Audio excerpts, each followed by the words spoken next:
warahmatullahi wabarakatuh. Alhamdulillah rabbil alamin wal aqibatu lil muttaqin. Asyhadu an la ilaha illallah wahdahu la syarika lah wa asyhadu anna Muhammadan abduhu wa rasuluh. Allahumma salli wa sallim ala nabiyyina Muhammad wa ala alihi wa sahbihi wa man walah. Amma ba'd. Bapak-bapak, ibu-ibu, para jamaah yang dirahmati Allah.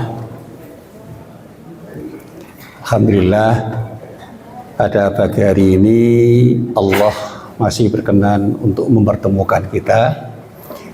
Dan kita berharap mudah-mudahan pertemuan kita pada pagi hari ini benar-benar menjadi pertemuan yang bernilai ibadah dan mendapatkan ridho dari Allah Subhanahu wa Ta'ala. Para jamaah yang dirahmati Allah, pada hari ini saya diminta untuk menyampaikan pengajian rutin yang diadakan oleh Masjid Gede Kauman Yogyakarta. Dan saya mencoba untuk menelaah ulang apa yang pernah saya sampaikan di sini untuk saya kembangkan menjadi materi yang lebih rinci. Tetapi tentu saja karena keterbatasan waktu tidak harus selesai hari ini. Ya. Karena masih ada hal yang harus diterangkan lebih rinci lagi terkait dengan apa yang pernah saya jelaskan. Nah, di dalam kehidupan kita ini dituntun oleh Allah dengan aturan. Dan aturan Allah itu pasti menjadi aturan yang terbaik. Dan pada saatnya orang harus mau tunduk pada aturan Allah itu. Tetapi kenyataannya tidak semua orang itu mau tunduk terhadap aturan Allah. Sehingga dalam pilihan yang sederhana, orang itu menjadi terbagi menjadi 3 kelompok yang oleh Al-Quran sendiri disebutkan secara tegas. Yang pertama, orang-orang yang betul-betul taat terhadap aturan. Itu yang disebut sebagai mukmin. Yang kedua, sebaliknya orang yang menutup diri untuk tidak taat pada aturan, namanya kafir.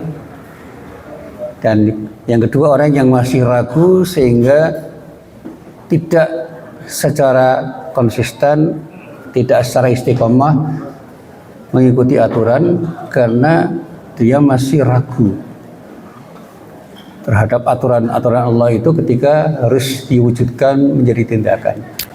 Dan inilah yang disebut di dalam Al-Quran dengan istilah munafik. Suka atau tidak suka, sebutan itu ada.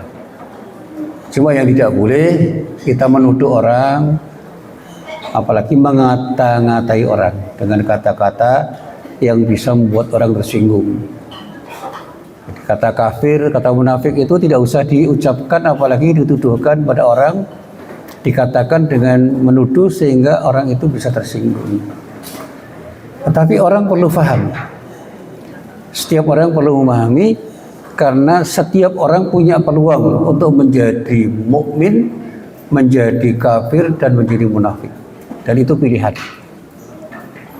Nah, disinilah kemudian saya mencoba untuk menjelaskan kembali apa yang disebut mukmin itu supaya kita benar-benar tahu indikatornya apa.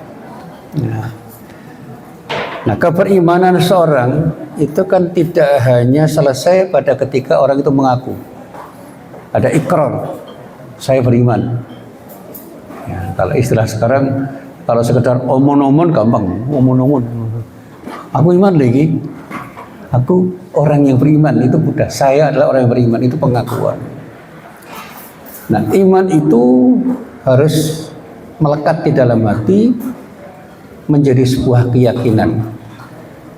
Jadi terkait dengan keyakinan yang tumbuh, yang sifatnya itu tidak dipaksakan karena betul-betul tumbuh dari lubuk hati yang paling dalam.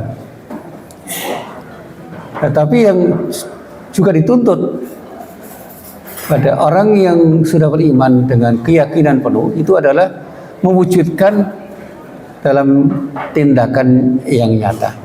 Sehingga di dalam istilah yang seringkali dimunculkan oleh orang, keperimanan itu harus bersifat emosional. Bagaimana iman yang diikrarkan, yang diucapkan dan diyakini itu tumbuh menjadi tindakan yang betul-betul nyata di dalam kehidupan dirinya. Inilah kemudian orang akan diuji. Maka dikatakan setiap orang yang beriman itu akan diuji. Apakah keperimanannya mewujud di dalam tindakan atau sekedar diomongkan atau sekedar melekat di dalam hati tetapi tidak mewujud karena orang tidak punya kemauan dan keberanian untuk menyatakan keperimanannya di dalam tindakan nyata. Baik di dalam kehidupan pribadi, kehidupan keluarga, dan kehidupan sosial kemasyarakatan. Ada satu rangkaian ayat yang terdapat di dalam surah Al-Anfal yang menjadi pijakan para ulama untuk menjelaskan bagaimana indikator keperimanan itu ada pada orang yang mengaku beriman itu. Nah, di dalam rangkaian ayat yang terdapat di dalam surat Al-Anfal ayat 2 sampai ayat 4 kita bisa menelaah, benarkah kita itu orang yang beriman sehingga oleh Allah dikatakan ulaika humul mu'minuna haqqa. Mereka itulah orang-orang yang benar-benar beriman. Dan karena itu dikatakan lahum darajatun inda rabbihim wa maghfiratu wa rizqun karim. Ada 3 hal yang diperoleh oleh orang yang betul-betul beriman.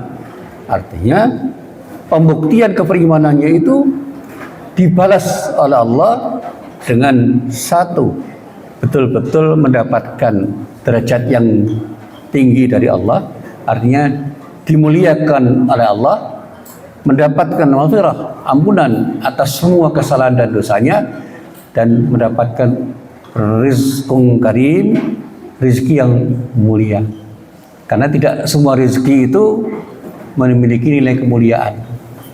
Rezeki itu tidak harus berupa uang atau tidak harus hanya dibatasi oleh hal-hal yang bernilai ekonomi.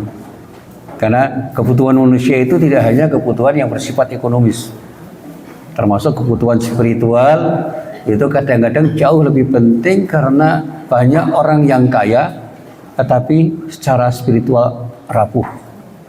Dan itulah orang yang sebenarnya belum mendapatkan berkah dari rezekinya yang melimpah dari sisi ekonomi karena belum bisa menumbuhkan kebahagiaan di dalam hidupnya, sehingga dia mencari-cari kebahagiaan dengan cara yang kadang-kadang tidak tepat karena memiliki kekeringan spiritual. Ya bukan tidak mungkin ada orang kaya yang menghabiskan duitnya untuk menjadi orang yang ingin bahagia dengan proses pencarian yang salah. Menepi, menyepi, bertapa, mengasingkan diri, bahkan kemudian datang kepada orang pintar dalam tanda petik. Sekarang orang pintar itu disebut orang pintar karena dia dianggap memiliki kemampuan dan kekuatan spiritual yang tinggi. Sebutannya apa saja termasuk para dukun, paranormal. Kan ada orang kaya yang lebih percaya pada paranormal dan dukun ketimbang percaya kepada Allah Subhanahu wa taala, sehingga semakin kaya justru semakin jauh dari Allah. Jadi rezekinya tidak menjadi rezeki yang memberikan kemuliaan pada dirinya, dan dalam bahasa kita sehari-hari disebut rezeki ini orang berkahi. Sugih ya sugih ini orang berkahi. Pinter ya pinter ini orang berkahi. Kuoso ya kuoso ini orang berkahi.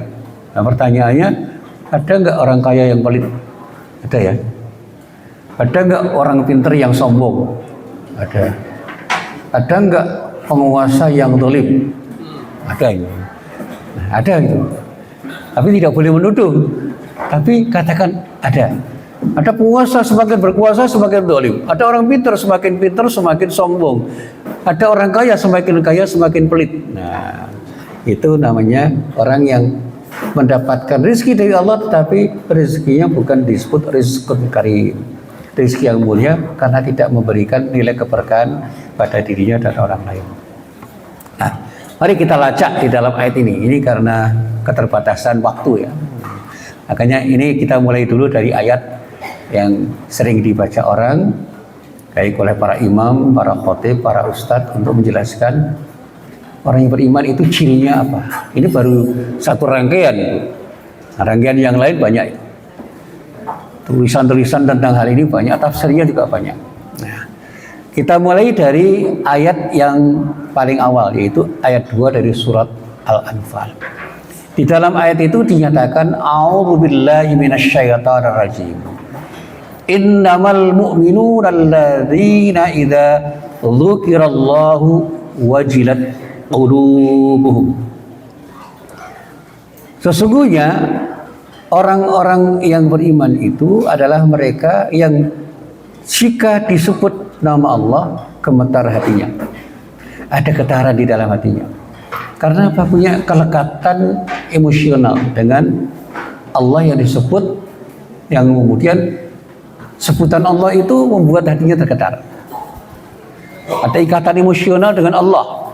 Nah, ini kalau kita ini memiliki kecintaan terhadap apapun dan siapapun, yang ketika apapun dan siapapun itu disebut, tergetar hati kita.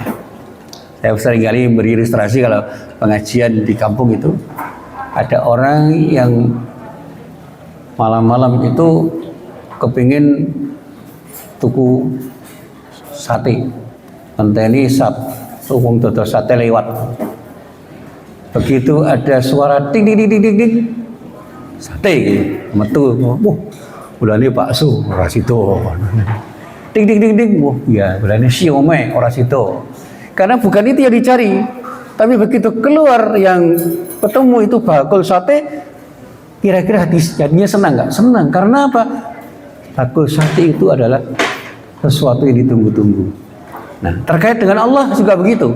Ketika kita punya kecintaan dan kerinduan kita kepada Allah, sebutan Allah itu ketika dikatakan oleh siapapun, itu membuat hati kita tergetar karena kita ingin bertemu dengan Allah.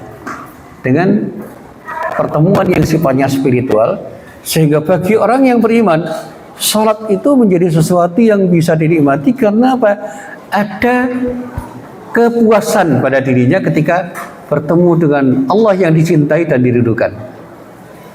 Maaf ini ibu-ibu dan bapak-bapak. Cinta itu kan menumbuhkan kerinduan. Dan kerinduan pada orang yang dicintai itu akan bisa membuat dia bahagia ketika bertemu dengan orang yang dicintai. Seorang ayah bertemu dengan anaknya yang dirindukan. Begitu anaknya pulang ke rumah, senangnya bukan main.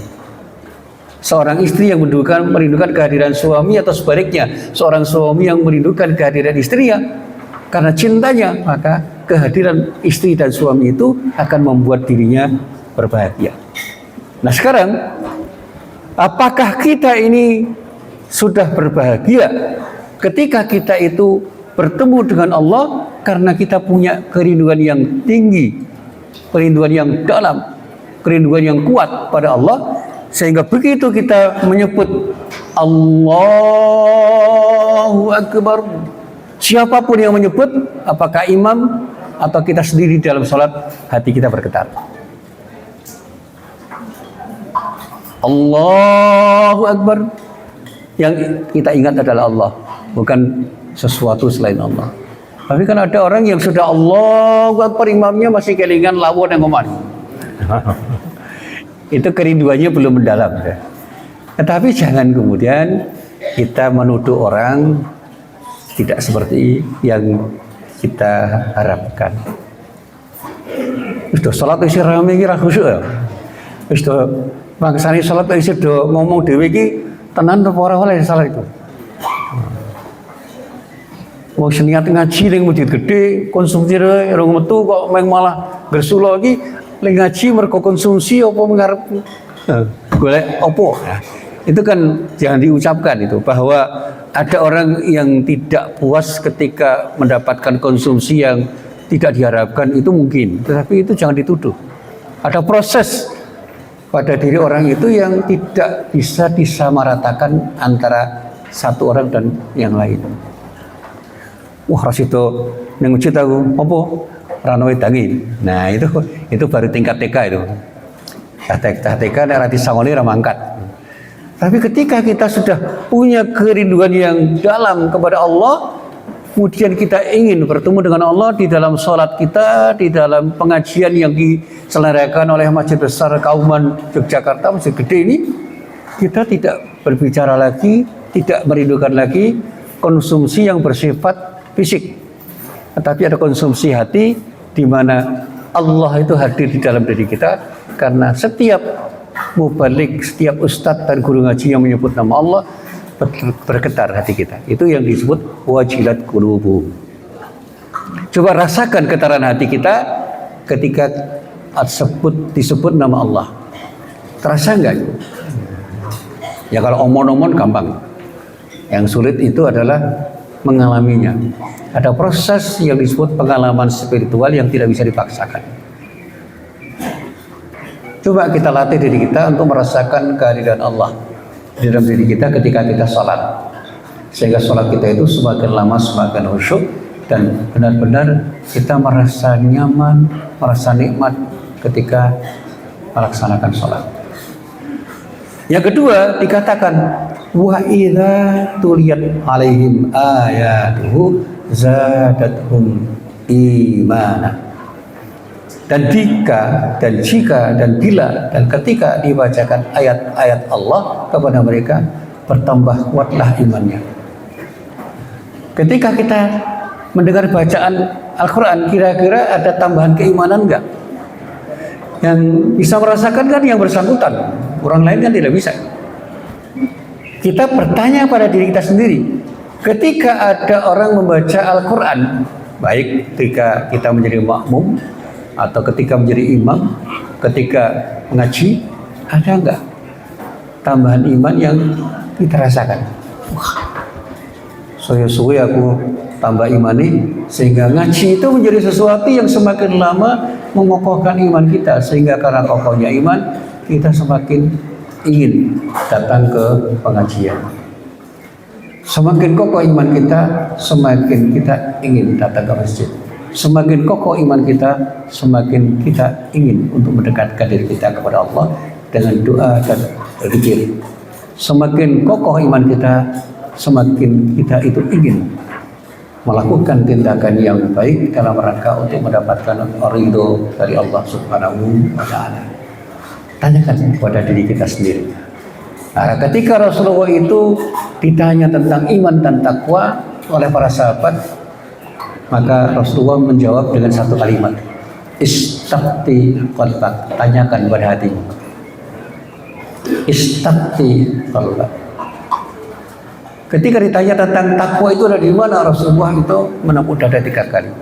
At-taqwa hauna. At-taqwa hauna. Dan itulah yang kemudian tidak bisa kemudian dikatakan oleh orang lain. Orang lain itu sudah takwa atau belum. Bahkan ada dialog antara Umar bin Khattab dengan Ubay bin Ka'ab tentang apa yang disebut takwa itu. Umar itu ngobrol-ngobrol sama Ubay bin Ka'ab, sama sahabat itu. Pada saat Umar itu bertanya, wahai Ubay, apa pendapatmu tentang takwa? Kemudian Ubay itu bertanya kepada Umar untuk mendapatkan kedekatan. Ya Umar, bagaimana kalau Anda itu berjalan di hutan yang lebat di tengah kegelapan, di mana hutan itu penuh dengan duri dan pepohonan yang besar? Apa yang kau lakukan? Nah, itu kan pertanyaan yang menggugah kesadaran. Kata Umar bin Khattab, saya akan berjalan dengan hati-hati supaya tidak tertusuk duri dan terantuk batu atau pepohonan yang besar. Lalu Ubay bin Ka'ab mengatakan, itulah takwa. Setiap orang yang bertakwa akan selalu berhati-hati di dalam melangkah karena takut salah. Jojo salah. Umar pun kemudian mengatakan, ya, itulah takwa. Sama-sama itu menjadi sesuatu yang menyadarkan diri mereka.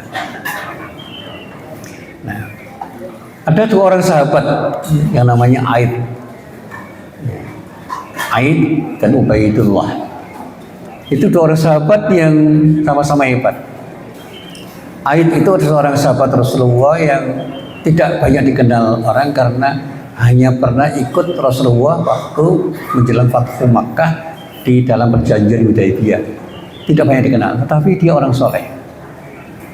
Dan dia lebih senang mengisi hidupnya dengan beribadah kepada Allah dengan cara yang membuat orang itu tidak banyak tahu tentang dirinya, tidak populer. Sementara Ubaidullah itu mewujudkan kesalahannya menjadi kepedulian sosial, orang yang sangat peduli dengan masyarakat, sehingga di masa Daulah Bani Umayyah dia diangkat menjadi gubernur di sebuah provinsi di Iran, salah satu di Khurasan, dan pernah di Basrah. Nah, ketika Ubaidullah itu menjadi gubernur, Aid itu datang ke rumah Ubaidullah. Karena dua orang itu sudah berteman dengan akrab, maka Aid yang lebih tua itu menyapa Ubaidullah, mengingatkan, ya Ubaidullah itu yang Ubaid. Rasulullah itu pernah bersabda, penguasa yang paling jelek itu adalah penguasa yang menzalimi rakyatnya. Itu mengingatkan Ubaidullah supaya ketika jadi gubernur tidak zalim. Ubaidullah kemudian membalas dengan satu jawaban yang sedikit bergurau itu. Hei Aid, tidak ada orang yang bertemu dengan Rasulullah yang berjiwa rendah. Artinya saya tidak serendah itu. Nah, kemudian Aid menjawab, ya kita ini ditakdirkan bertemu dengan Rasulullah sehingga kita menjadi orang yang tidak rendah karena perilaku kita, karena bimbingan dari Rasulullah. Saya mudah-mudahan kita sahabat Rasulullah itu tetap menjadi orang yang mulia dengan akhlakul karimah. Nah, itu kan dialog antar sahabat yang saling menasihati. Jadi sama-sama bertemu mengingatkan. Aid yang orang biasa mengingatkan Ubaidullah yang sudah jadi gubernur, yang jadi gubernur diingatkan temannya matur nuwun. Nah, karena kalau teman kita sudah jadi gubernur, kita ingatkan kira-kira nesu orang. Dan kalau kita sudah jadi gubernur diingatkan teman kita nesu orang. Kalau kita berjumpa dengan siapapun ya, teman kita yang sudah jadi gubernur misalnya, berani nggak mengingatkan? Ngilingi wong salah lagi kan tidak mudah itu. Kalau ngilingi wong salah, sing dilingi wong cilik gampang, karena wedi. Karena sing ngilingi, tapi ngilingi wong gede itu kan tidak mudah. Nek nesu, gitu. Nek nutuk kancilnya melayu, nek saya ditutuk gajah kan iso ngamuk. Gitu. Saya sering kali berguru itu. Ojo gugah gajah turu nek ngamuk bahaya. Ngono singo. Nek nutuk kancil turu gampang, ditutuk melayu karena ora wani nglawan. Itu kan metafor, perumpamaan. Jadi kalau kita mengingatkan teman kita yang belum jadi apa-apa itu gampang dilengge, gampang ransu karena wedi. Tapi kalau ngilingi wong sing wis dadi wong yang punya posisi penting itu tidak mudah. Nek nesu nek ngamuk awake dhewe cilaka. Ini yang seringkali dikatakan oleh para kiai, para ulama, para ustadz. Beramar ma'ruf nahi munkar itu tidak mudah. Itu bagian dari jihad. Maka Rasulullah mengatakan afdhalul jihadi kalimatu haqqin 'inda sultanin ja'ir. Semulia-mulia, sebaik-baik, seutama-utama jihad itu adalah kata-kata yang benar yang kita sampaikan pada penguasa yang lalim, yang kejam. Ya. Kalimat hakim inda sultanin jair. Kalau ada penguasa yang kejam, yang tiranik, yang sok kuasa, kok kita berani menguatkan, mau itu bahaya. Makanya ada celoteh, gak bahaya tau, gak bahaya tak, itu orang Malang gitu. Gak bahaya tak, itu kalau kita mengingatkan, jangan lagi kayak itu, bahaya ini. Nek mengilingi kayak rapopo, ngilingi ketua takmir itu tidak bahaya, karena tidak sakti. Tapi kalau ngilingi pemimpin yang sudah punya kuasa kan tidak mudah. Itu dikatakan Rasulullah sebagai Abdul Jihad. Nah, ketika kita beriman kepada Allah dengan iman kita yang kokoh itu benar atau tidak, kita sudah beriman, itu kita uji sehingga iman kita itu betul-betul bertambah ketika ayat-ayat Allah dibacakan, termasuk ketika kita membaca ayat-ayat Allah yang mengingatkan kita supaya kita itu bersikap istiqomah di dalam kebenaran. Lalu yang ketiga, wa ala rabbihim yatawakkalun, dan hanya kepada Tuhan mereka bertawakal. Nah, ini di dalam istilah tafsir namanya taktim. Taktim itu mengawalkan sesuatu yang seharusnya diakhirkan. Nah, kata kuncinya menurut para ahli tafsir, kalau sesuatu yang seharusnya diakhirkan diawalkan, itu berarti ditekankan. Seperti iyyaka na'budu. Bukan na'budu iyyaka. Kalau na'budu iyyaka itu kami menyembah kepadamu. Tapi kalau iyyaka na'budu itu kami ini hanya menyembah kepadamu. Hanya kepadamu lah ya Allah kami menyembah. Nah, ketika disebut wa 'ala rabbihim yatawakkalun, hanya kepada Allah orang-orang yang beriman itu bersikap tawakal. Nah, seringkali diterjemah dengan berserah diri, meskipun tidak selalu tepat itu kata-kata itu. Sikap tawakal itu memang ada unsur penyerahan diri, ada unsur ketergantungan hanya kepada Allah.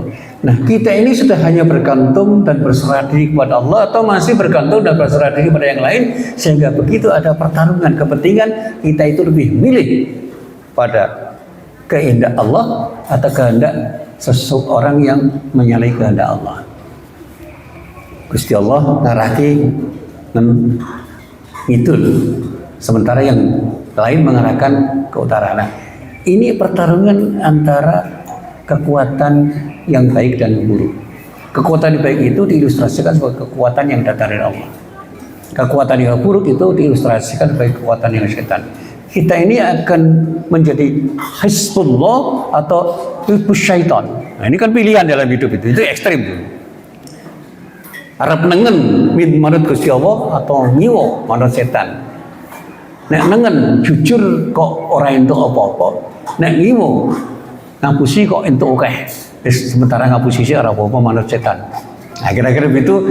Kira-kira kalau itu ditanyakan pada kita, kita mau jawab apa dan membuktikan kita itu milih ke kanan, tetapi penuh konsekuensi yang berat karena tantangannya luar biasa, atau milih ke kiri untuk oke.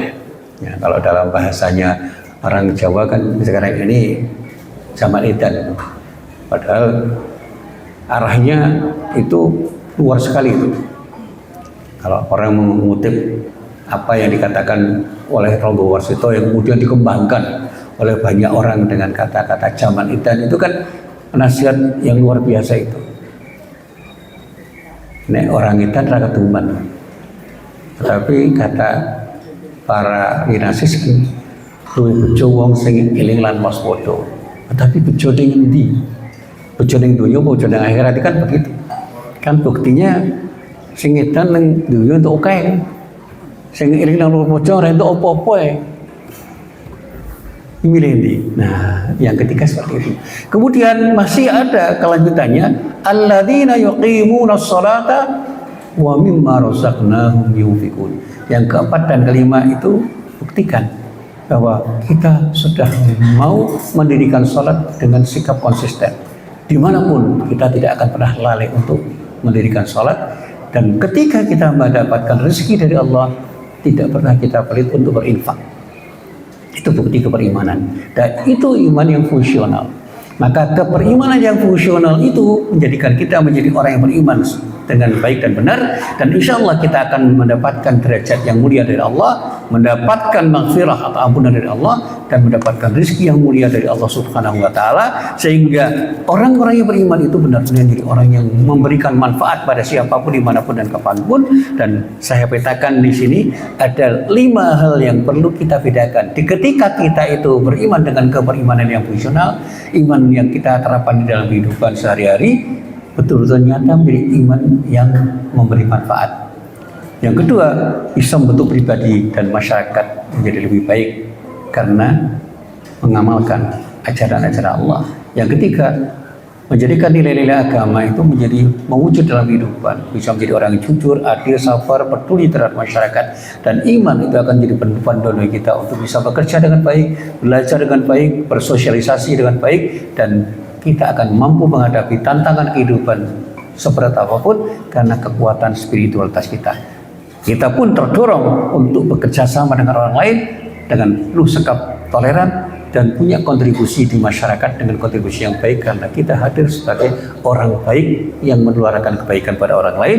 Dan kemudian pribadi kita itu menjadi pribadi yang jujur dan penuh dengan sikap amanah, pribadi yang adil dan penuh kasih sayang, dan kita pun akan menjadi orang yang ditunggu-tunggu kehadiran kita, karena kita akan menjadi pelaku perubahan ke arah yang baik.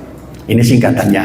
Nah, moga benar atau tidak iman kita ini sudah tumbuh dengan baik, sehingga keperimanan kita menjadi keperimanan yang fungsional di dalam kehidupan pribadi, kehidupan keluarga, kehidupan sosial kemasyarakatan, dan kita akan jadi mukmin yang akan ditunggu-tunggu kehadiran kita dimanapun dan kapanpun kita berada.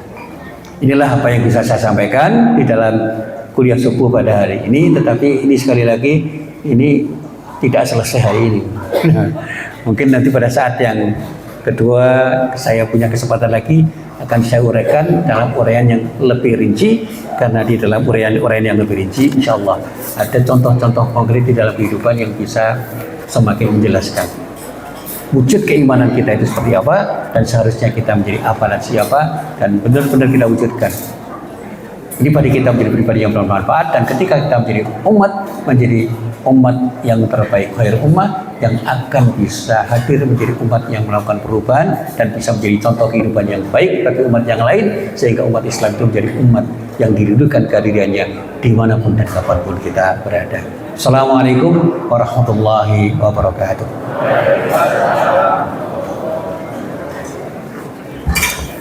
Alhamdulillah, Mas Mulia Subuhnya.